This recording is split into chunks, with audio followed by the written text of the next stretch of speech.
जैसे लिखा पहला क्वेश्चन, अपना कुटीर उद्योग प्रारंभ करने के लिए किसी बैंक प्रबंधक को ऋण प्रदान करने हेतु एक पत्र लिखना है। यानी कि आपके पास पैसा नहीं है, आपको कोई व्यापार करना है, उसके लिए आप एक बैंक के प्रबंधक यानी मैनेजर मैं कह सकता हूं, उनसे आप एक पत्र के लिए ऋण पत्र लिख के उनसे आप ऋण के लिए मांग करोगे।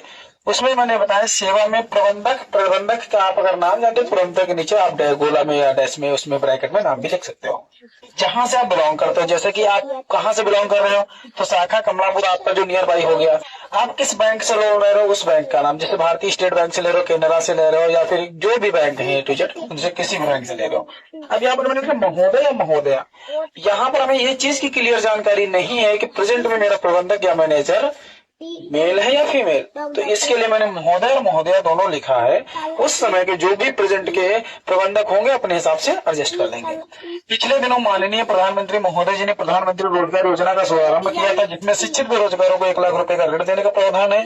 मैं भी BA पास बेरोजगार युवक हूँ और इस योजना का लाभ उठाकर 1 लाख रुपए का ऋण लेकर इसमें बाल पेन बनाने का लघु उद्योग आरंभ करना चाहता हूँ। इस हेतु आपकी सेवा में अपने विवरण सहित अपनी भावी योजना का संचित प्रारूप प्रस्तुत कर रहा हूँ, जो कि इस प्रकार है।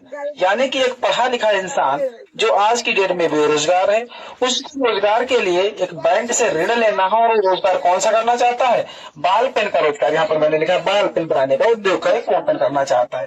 तो आवेदन में अपना नाम लिखना है आपको, यहाँ पर जैसे कि मैंने लिखा अपना नाम, और पिता का नाम में अपने पापा का नाम लिखना है।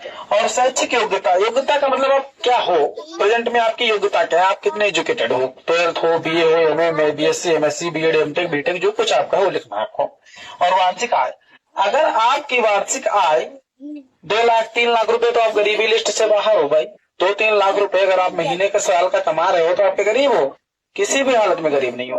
अगर आप मान लीजिए 50,000 रुपए ही कमा पा रहे हो तो 12 चौक 48, इसका मतलब 4,000 के अराउंड में आपका मंथली इनकम है। और 4,000 को डेफिनेटली इनकम है क्या, कुछ भी करता है, कोना भी नहीं चल सकता। कहने का मतलब बच्चे सही से जो सब्जी भी नहीं खा सकते 4,000 में ना, तो पढ़ाई लिखाई की बात छोड़ दो।